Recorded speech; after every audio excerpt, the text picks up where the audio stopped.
Hello, I'm Dan Eklund, Network Planning Manager for the University of Michigan, and welcome to the Network Routing Security at Scale at the University of Michigan webinar. This event is being recorded and will be posted along with our slides at the Internet 2 Community Voices website. We would like you to hold questions until the end of our talk, but please post them in the Q&A. The chat area is for attendees to post comments for group discussion. We are experiencing some heavy weather out in Michigan, and so I am unable to be on video because I'm sitting in a parking structure in my car where I can get internet. I now have the pleasure of introducing our speaker today, Dan Kirkland. Dan is the lead network architect for the university, and as such wears many hats and is deeply involved in the design and implementation of most network projects at the university. Thank you for joining us, and let's get started. So the first thing I'm going to talk about a little bit is the University of Michigan. If you don't know, we're a large public research university. We have 3 campuses, Ann Arbor, Dearborn, and Flint. There, as our boss's boss likes to say, we're a 19 schools and colleges tied together by a common football team. There are many degree programs, a lot of grad programs, total enrollment of 63,000 plus, $500 million in research expenditures, et cetera. Next slide. So Envis, as it's kind of called, Envis, was devised a few years back, and it was developed because looking at the scale of what the university was wanting to do, we couldn't find a firewall that would be able to do what we wanted to do in a cost-effective manner at the hundreds of gigabits per second network connections that we had. And we did not want to negatively impact research people in the process. So like I said, the Network Border Security Service is there to provide visibility and security enforcement on network traffic, but only to external entities. This does not do any east-west within the campus.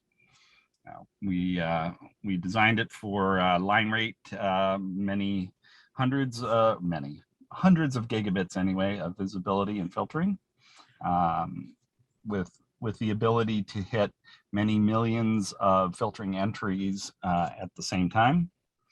And most importantly, it had to be cost effective because, as I said, stateful firewalls at that range were very expensive. And so now on to Dan, who will lead us through this discussion. Thanks, other Dan. Before we actually dive into Envis itself, it's worth actually looking at a bit of a history of network security here at U of M, because there is quite a bit of that, quite a bit of this history, because it's helpful to set this context for kind of where we've been, to talk about where we currently are and then where we're going with specific regard to Envis. Here's just the current state. I'm throwing a lot at you right now, but this is our current network. Backbone network with connections out to external entities and to peer institutions. The primary element is we do have 4 core nodes to the left, that RFXB, COOL, SEB, LSA, but we also have 2 border nodes, RBIN, ARBL, RBIN, SEB. If I do speak BIN, if I say BIN, it's an acronym that's kind of morphed over time, but when I say BIN, think border router, and I might slip up. Instead of saying border router, I will say BIN. A lot of 100 gig here, and we'll again dive more into this, but this is kind of just setting the stage for the network as a whole. And we'll build it up and talk about the role of security traditionally and presently at the U. Kind of the key focus on this slide here is showing how a given campus building, how a given distribution zone does uplink to the campus backbone. Of those 4 campus cores that I was referring to, every building, any given building, uplinks to 2 of those cores for redundancy. So you can see a given building on our North Campus has uplinks to the 2 core nodes on North Campus. Pretty straightforward. Again, there's a lot going on here. The key elements are we'll kind of build it up in the next several slides. So kind of reiterating what I just said on the last slide, for a given academic unit with a given building, for redundancy, you do uplink to 2 of the 4 core nodes. Now, traditionally, U of M, we've adopted a service provider model, and this kind of harkens back more to the earlier days of the internet, where security wasn't even an afterthought. It just wasn't even necessary. You connect up to the core, and then off you go.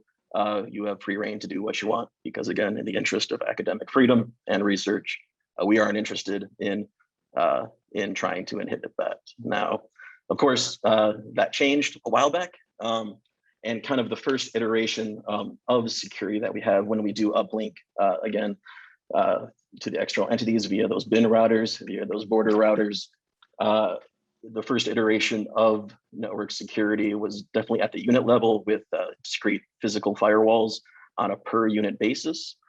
Very much an opt-in model where the unit would then provide the firewall, and in many cases they would run it themselves. But the key element here being is that it was deep inside of our network, internal and at the unit level. Definitely not at the border level, not at the university-wide level. So these given unit firewalls were neither purchased, procured, operated, or designed to be able to handle the entirety of the university's traffic.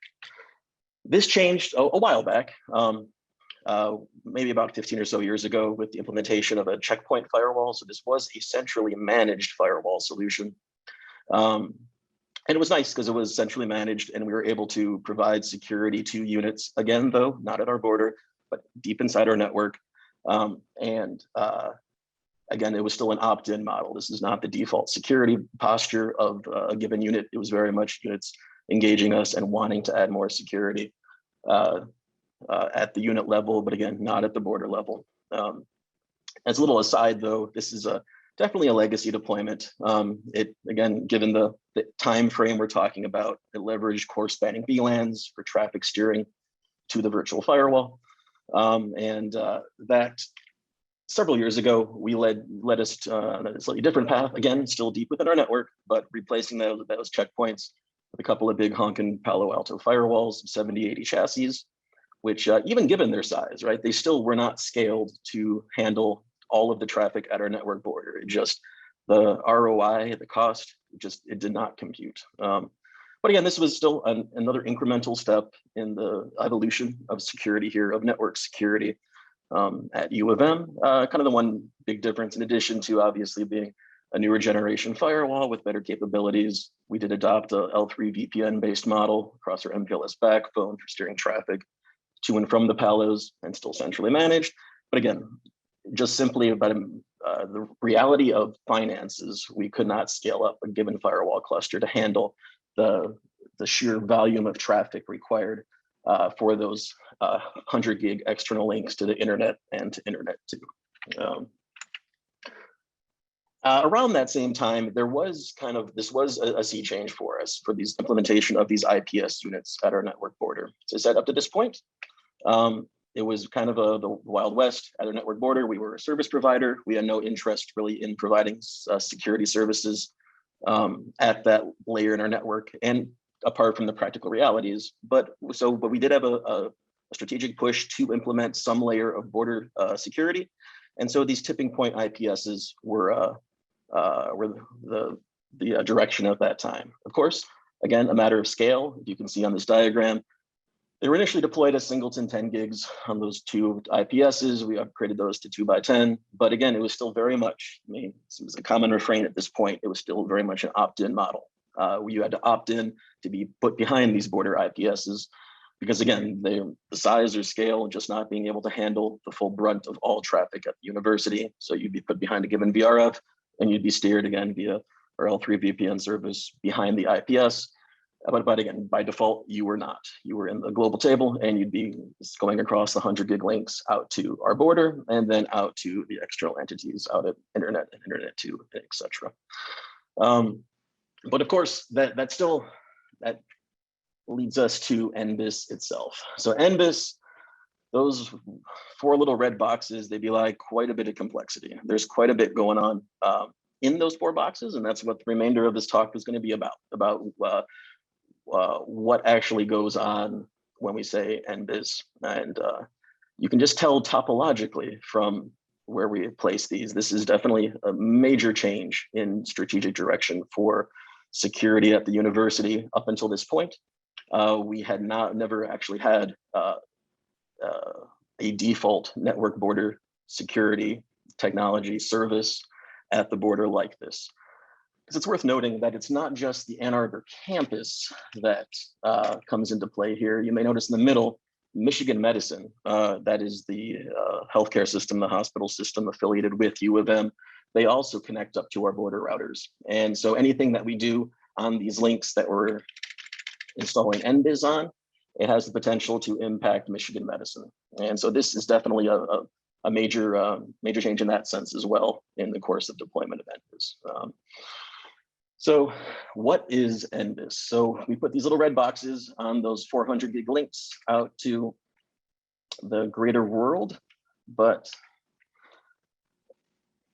what's in those red boxes? Now there's a lot going on in this slide. The key takeaway here is that Envis, it's not a single appliance, it's not a single product, it's a collection of various products and services and past software packages that were deployed and developed and to work together. I can quickly go through these just to talk about what each one does, but don't worry, in the ensuing slides, we'll actually build it up on a piece by piece basis, and it'll be a little bit more clarity there, hopefully to be had in the course of talking about how we built it. But first up though are the Corsa NSE 7200s. Those are some really interesting appliances, and it's one of the more unique appliances that are devices or things that we've deployed here. They're FPGA-based platforms with some other stuff under the hood too, but the FPGAs really are, to me, the interesting bit. They are, for us, they're deployed as bumps in the wire. So on those 100 gig links that we have out to external entities, we put an NSE 7200 on each link. It's again important. It's a bump in the wire, pack it in, pack it out, but it's able to operate at line gig, 100 gig, and it can do a lot of different things. They market it, they being Corsa Networks, Corsa Security, as they're called now. It has a great deal of functionality, but probably the feature and the function that we do leverage the most, something called the Gigafilter. It's a really nifty,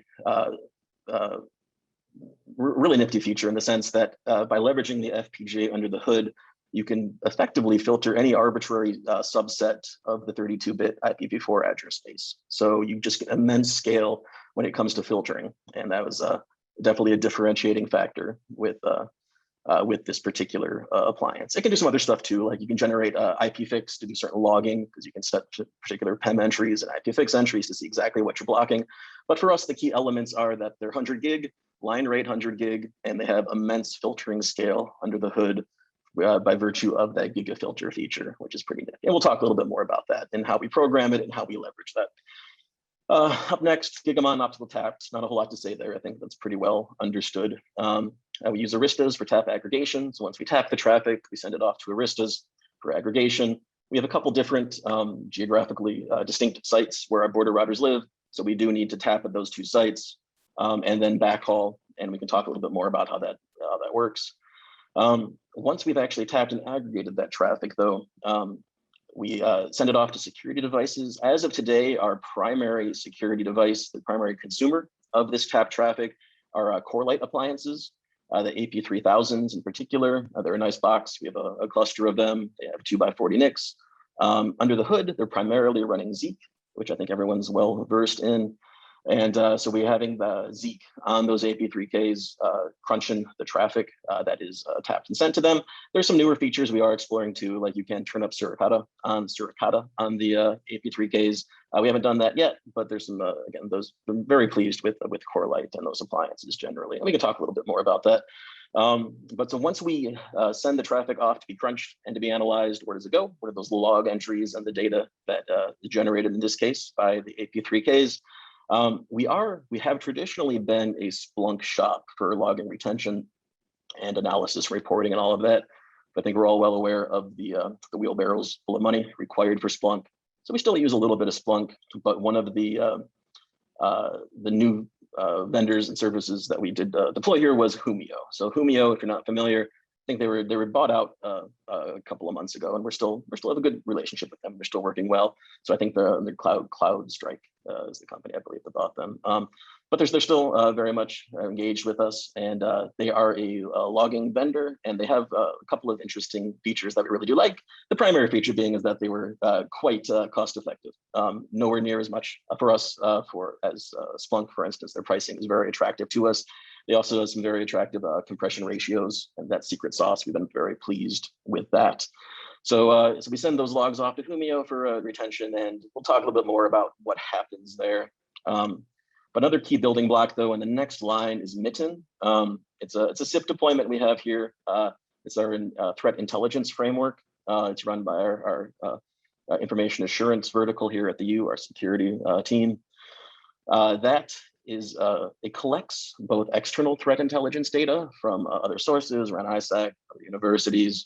But the key difference here, and is in addition to that, we are also consuming locally generated threat intelligence as part of Envis, as part of this overall architecture. One of the stated goals is to be able to not only just consume threat intel from outside entities, but to generate our own.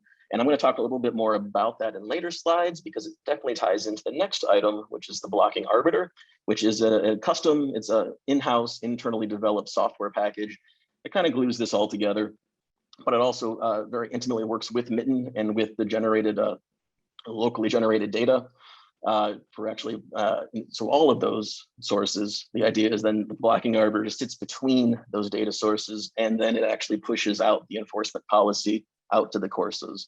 And we'll talk through about how that works. But then, of course, well, we all know and love Perf and using that again for metric analysis and for traffic analysis as part of this overall architecture.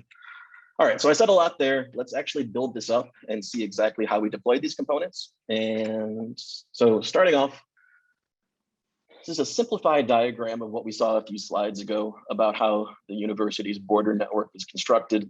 The idea is we have our two bin routers, our two border routers.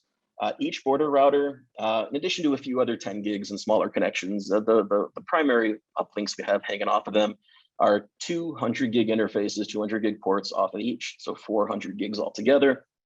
We have two that go off to the BTA Omnipop, and then off to Internet 2 and some other peering partners.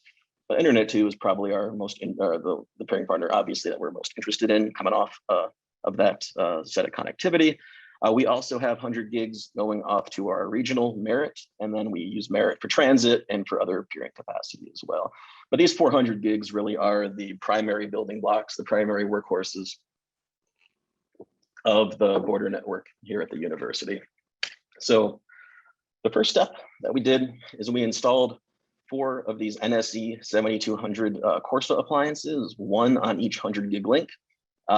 It's very nice, 100 gig in, 100 gig out. We've been very pleased with these appliances. Of course, they don't mean a whole lot unless you're doing stuff with them. Bumps in the wire that just go bump, they aren't very helpful. So the initial phase of the deployment for those courses was to actually push just strictly external threat intelligence data into the Gigafilter, into that massively scalable filtering service referred to that we leverage quite heavily. But again, this is just external threat intelligence data off of our SIP deployment, what we branded Mitten, which is our threat intel framework. And so just some simple scripts. I can say simple because I didn't put them together, but they are fairly straightforward scripts that are basically just ingesting the external threat intelligence, pushing it out to the courses for filtering. Again, leveraging the Gigafilter itself.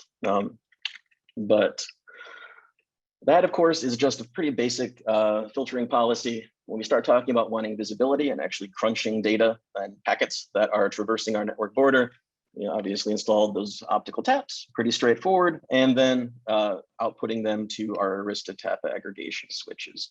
Because we really do have those two distinct geodiverse sites, those two geographically separate border sites, the left and the right are separated by, by a couple of miles. So we do have to backhaul between those two sites and aggregate to get a full picture of the traffic that is traversing our network border, because we can't even assume that there is symmetry happening at our network border. Again, hearkening back to the service provider model that we previously have said was kind of the underpinning architectural perspective, shall we say, on the university network up to this time. So even that saying that we can't guarantee symmetry, we have to make sure that we can aggregate the traffic so that the traffic is symmetric as it is aggregated and then sent out to security services. Before talking about Corelight and Humio, there's some HA going on here too with respect to the Arista TAPAGs. We have some failover between the sites, obviously failover and high availability. It can get quite complicated quite quickly in this sort of scenario. But even though this diagram does show us that we are effectively backhauling to that left site, to that left aggregation switch, the left border site, we do have effectively bidirectional backhauling happening, so that in the case of site failures, device failures, we can easily, and in some cases automatically, fail over to the other site too. So steady state, we're actually bidirectionally backhauling between both sites and aggregating. But all right, so we've tapped and aggregated the traffic, and we're sending it out then to our Corelights. Now that Corelight box, it actually, there's a little bit happening under the hood there. So it actually is a cluster of those AP3000 appliances. Again, each of those with 2x40 NICs. And we set up, the hashing required to make sure on a per flow basis that the Corelights are seeing what they should see. That being able to scale horizontally in that regard does work, and it works as we expect. And the Corelights then, so they receive that tapped traffic from the Aristas. I think as also pretty well understood at this point, we also have shunting enabled on the Aristas. So there's very low value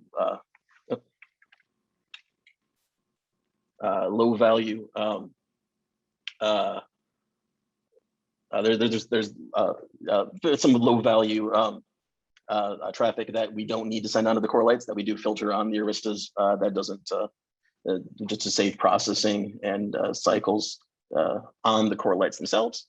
So the Corelights, once they generate whatever log data or they perform their analysis and crunching on those packets, they can send it off to Humio. So Humio, as I said, is our log retention and analysis platform that we've been very pleased with, that receives that data. Now, I won't go too much into the workings of Humio, but this is where things start to get a little more interesting with the blocking arbiter. Now, this is where we say it's our current deployment state. This is kind of present-ish. This is still very much in progress. And we can talk a bit about what that means and as far as the current state and kind of the ongoing development and ongoing work that's happening with the blocking arbiter, because it was very much still an ongoing process, an ongoing the process of development for that piece. But again, you can see it's the glue that is both receiving data from Humio as well as from Corelight and Mitten. Now, at the very last stage, as part of the development for the blocking arbiter, the idea is to have some bidirectional traffic flow between the blocking arbiter and our Mitten, our threat intelligence repository too. So let's actually talk about that blocking arbiter real quick. We don't want to get too far in the weeds, but this is a kind of an interesting piece because there's a fair bit of complexity happening under the hood here. So up to this point, when I've talked about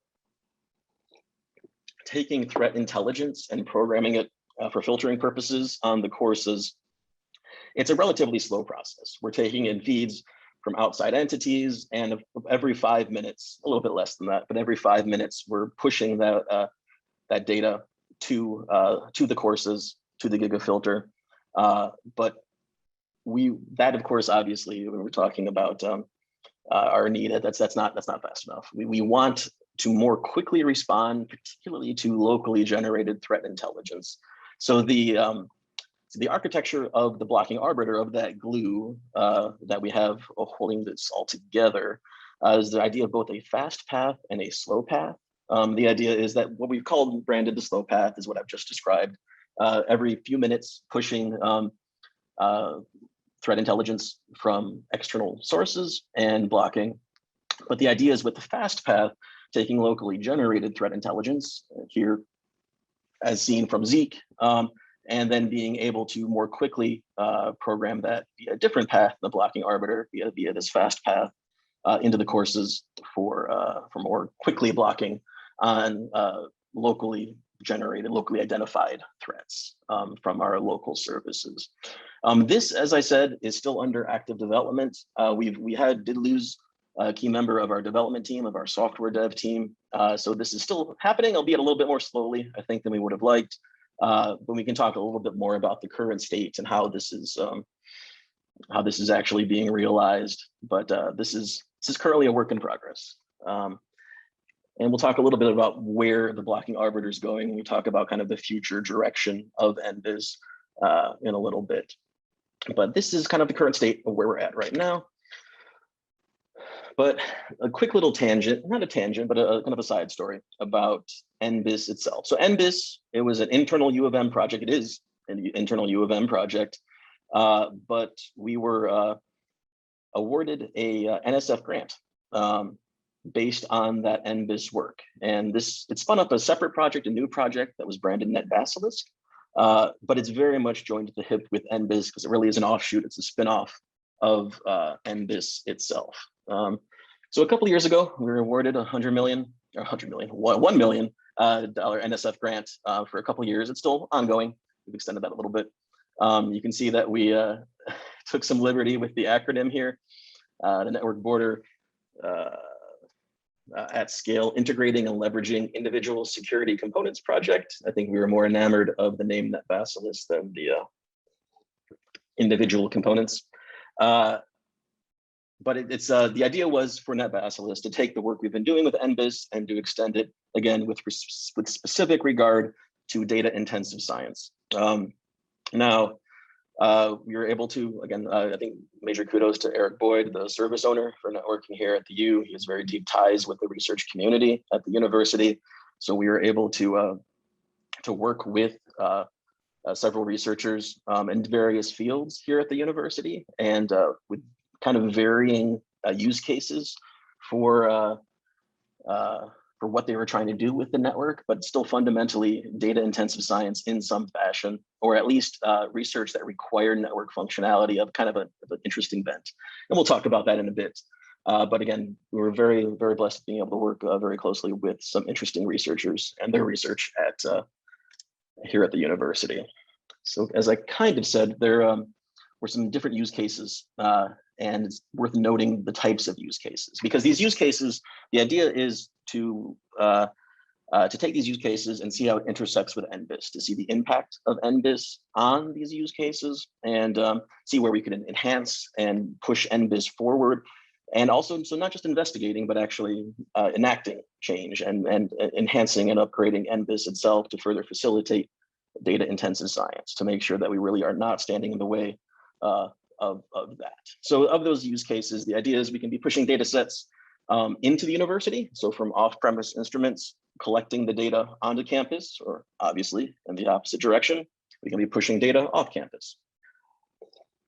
So generating a bunch of data from on-premise instruments and then pushing it outside the university. Again, both use cases traversing our network border. So it's very important that obviously Envis is not getting in the way, that is not interfering with that data intensive science. And we also have a couple more use cases that are a little interesting. Specifically that third bullet point about internet scale measurement. So we have the Halderman lab here at the university. So they do wide ranging scans of the entire internet. And obviously that sort of research could very well be impacted by any sort of border security mechanism or service at the border. So we worked very closely with Dr. Halderman and his lab. And indeed, we actually engaged with both them as well as our vendor, in this case, Corsa. The idea being is that we could build in a logical bypass specific to his scan traffic, build it into the courses. The idea being that we'd have a feature that would effectively, for a given set of traffic, a subset of traffic, be able to bypass the entire packet processing pipeline under the courses. The idea being having a logical bypass that is effectively as good as a physical bypass. And we did a whole bunch of interesting tests to verify that this functionality was as expected, that his scan traffic was not impeded by this border security, by Envis. In fact, we were able to test up to over 110 million packets per second of his scan traffic and verify that not a single packet was dropped in the course of these tests. So we were quite pleased with that. The idea being is that this Envis was not standing in the way of his internet scale scans. And then also in the Halderman lab, we also worked to verify that a refraction networking deployment as deployed at the university was not impacted by Envis. The idea being that this traffic, this kind of unusual network traffic, and for folks who are not familiar with refraction networking, it's an online censorship circumvention feature service. And to do that, it requires some kind of fancy and interesting networking. And so there was the potential there for this service to be impacted by Envis.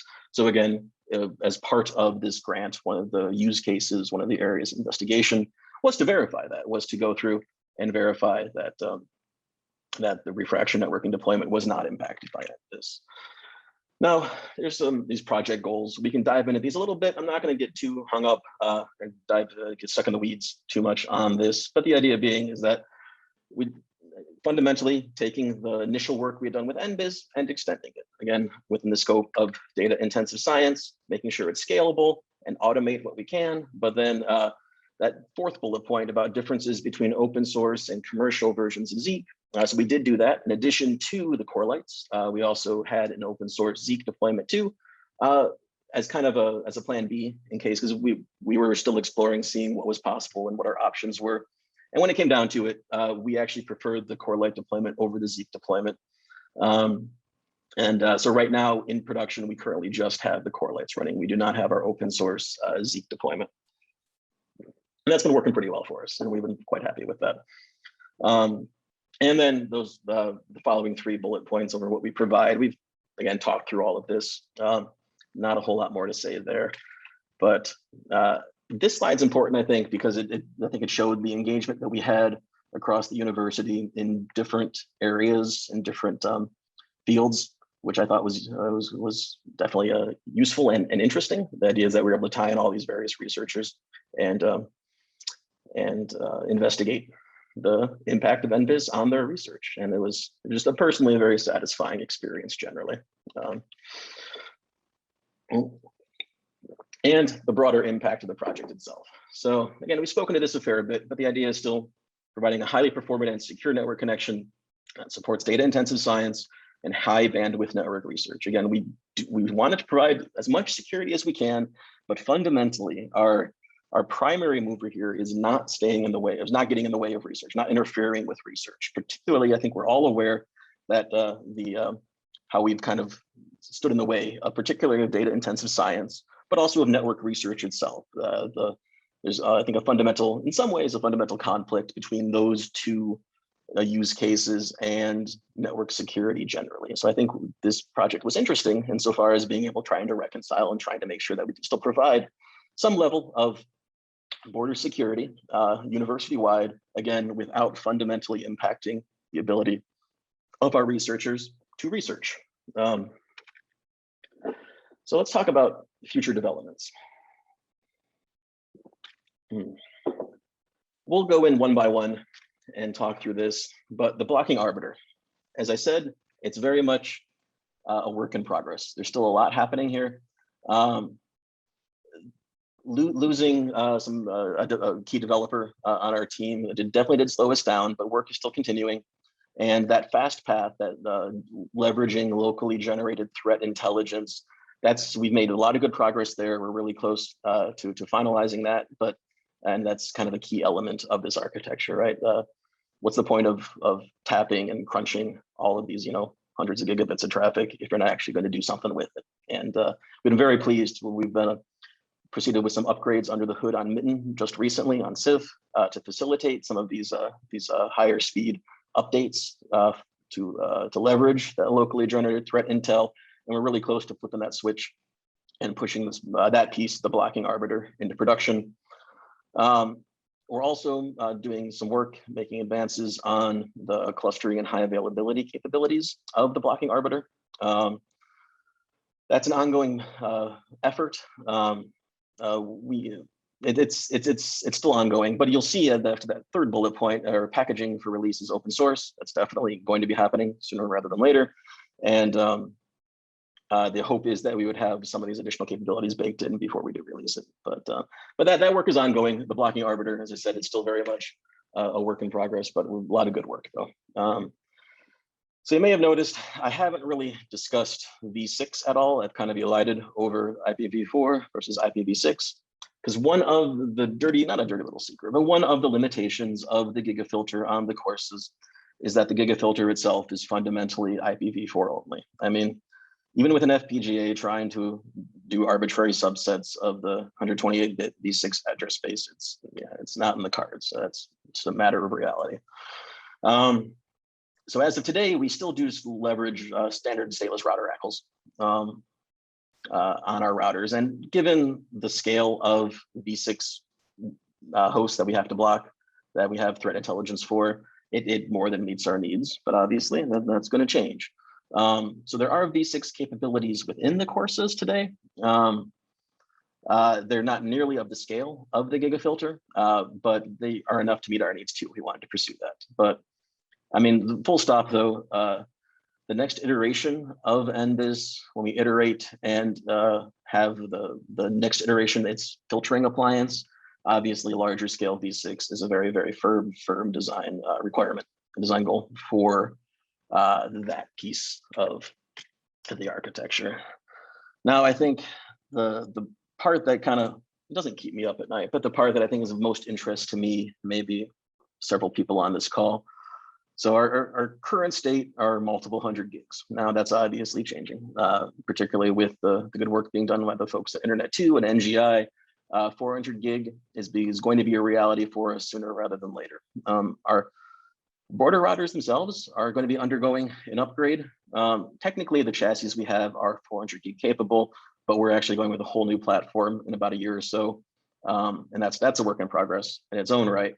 But the idea is with this new platform, once we do deploy it in short order, we will be pursuing 400 gig uplinks off of those bin routers, off of those new border routers. And so the natural question is, what do we do once we upgrade those 100 gigs to 400 gig? Now, the Aristas, the tap aggregation switches, the optical taps, that needs to be upgraded. I'm not too concerned about that stuff. What I'm more concerned about, obviously, are the filtering appliances that we put in place. Corsa, as of today, does not have a 400 gig platform. There are some, so it's an active area of investigation to see what our 400 gig options are here, because we kind of hit a sweet spot with the courses. They're quite cost efficient.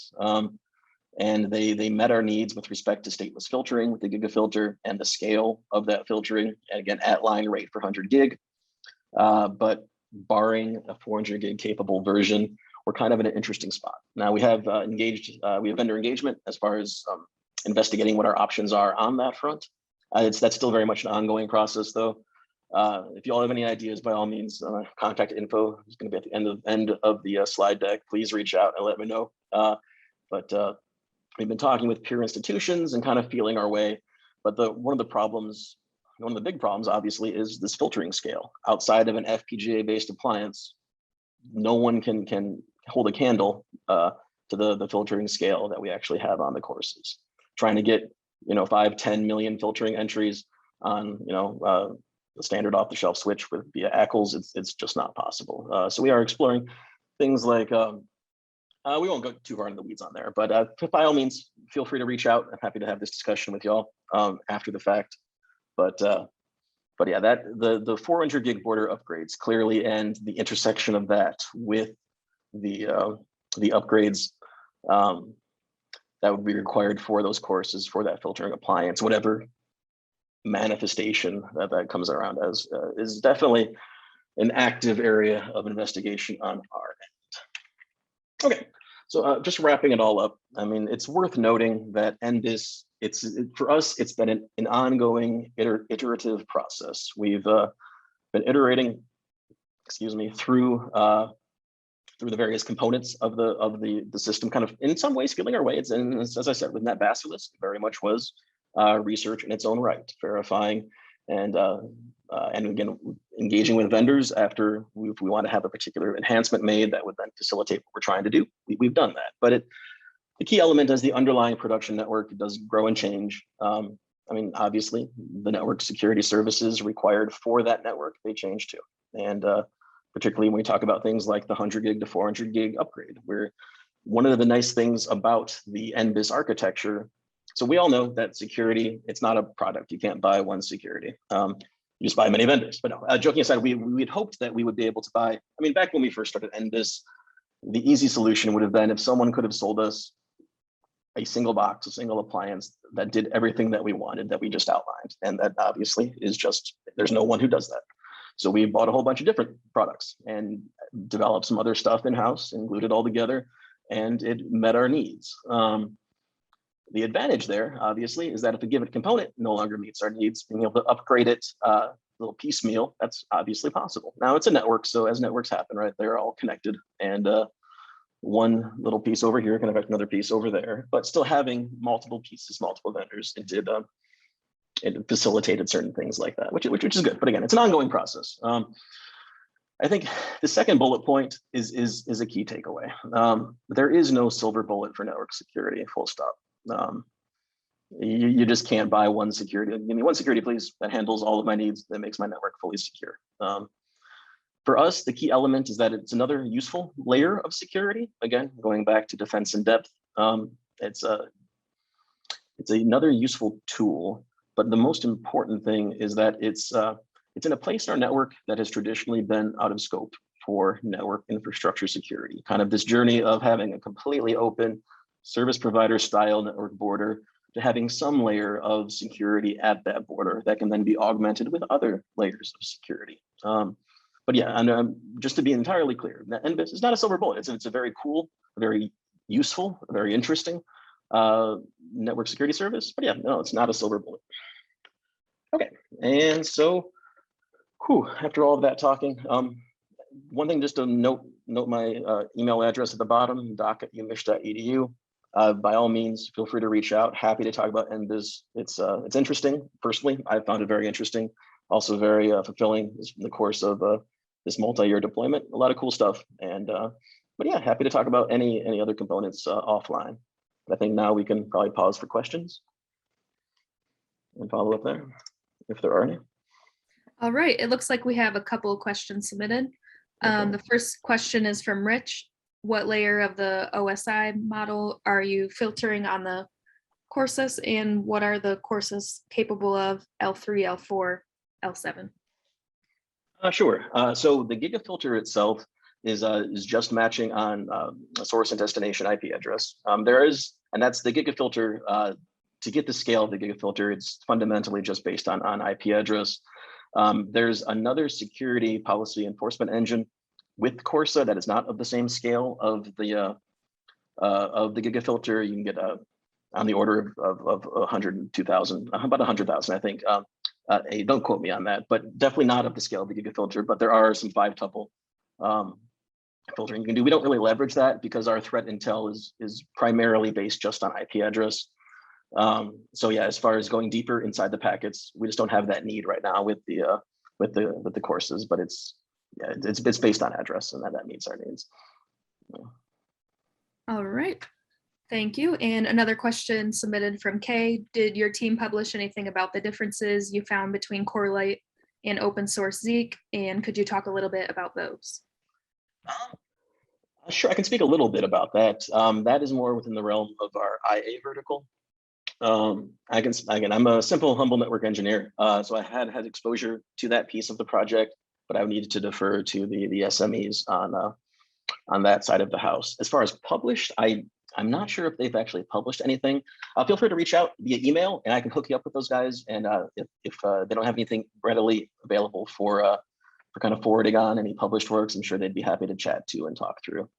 My understanding, though, is that while the open source Zeek, there's more flexibility there. Obviously, anytime you roll your own, there's going to be the capacity to be able to tune and tweak and modify things more easily. It's a little less easy to do that with an appliance like the Corelights, but we've been but yeah, definitely email me after the fact, Kate, and we'll be happy to hook you up with our fine friends over at IA. Next question. All right, looks like we have a question from Jim. How much traffic do you usually block with FPGAs? As far as metrics, as far as actual bits and packets per second, I don't have that in front of me. As of now, as far as from just an element, how many entries are actually programmed in the FPGAs and the Gigafilter. I was looking earlier today, I think we're at a couple 100,000 right now. Obviously, it does go up and down. And the idea is when the fast path is implemented, we expect that to go up quite a bit.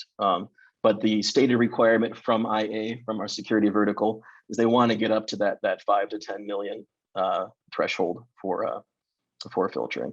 But yeah, if whoever asked that question, if you want to follow up to via email, I'm happy to pull some specific stats for you and talk actually particular bits and packets, back accounts. But I don't have that in front of me right now. All right, and next question is from Steve. Do you have mechanisms for dealing with false positives since they will appear mysterious to your downstream consumers? Yeah, false positives have been kind of it's something we've been very mindful of. And when we first started this project, the stance that we took is we wanted to err on the side of not interfering with production traffic wherever possible. We wanted to take a very cautious, hands-off approach because again, the stance that we've traditionally had with being an open, effectively service provider style network with an open border, we wanted to kind of ease our way into this. So the decision was made at that time was to err on the side of caution, trying to avoid false positives wherever possible. Now, to be clear, we've had false positives, and we do have our operational infrastructure in place to identify that and to allow list false positives once they're identified. I'm happy to say there's actually been relatively few of those because again of the relatively cautious thresholding stance that we've taken as far as identifying which particular threat intel entries to actually program and filter. So while initially I think we were a little bit more we had a few on the outset, but as we tuned and adjusted our approach, again, erring on the side of caution wherever possible, erring on the side of openness, I should be more precise, wherever possible. I think we've been pretty pleased about not running into too much in the way of false positives. But false positives are going to happen no matter what you do. But thankfully, we have a pretty good operational apparatus in place here at the U to kind of hop on that quickly and address. I think Eric would like to talk. No. By all means, can someone bring him in? Yep. Hey, sorry to jump in. I just wanted to follow up on the earlier question about publishing the results. So that is something we're looking at as part of our NSF report that we will probably do and perhaps provide in another forum as well. The other thing I wanted to point out was that it's not necessarily a performance evaluation or a cost performance evaluation. One of the differences is how much you have to spend on people to administer it. And so, it's a trade-off between hiring staff to run something that's configurable versus using an appliance as well. And so, a combination of staff cost, appliance cost, and, performance benefits, they all factor in. And so there's not necessarily one answer that's like, oh, the slam dunk answer is this. It's probably going to depend on per university what makes sense for you, depending on what type and flavor of resources you have available. That was it. Thanks. Very good point. Thank you, Eric. But as far as the technical analysis, feel free to reach out. We're happy to talk technical analysis as well. But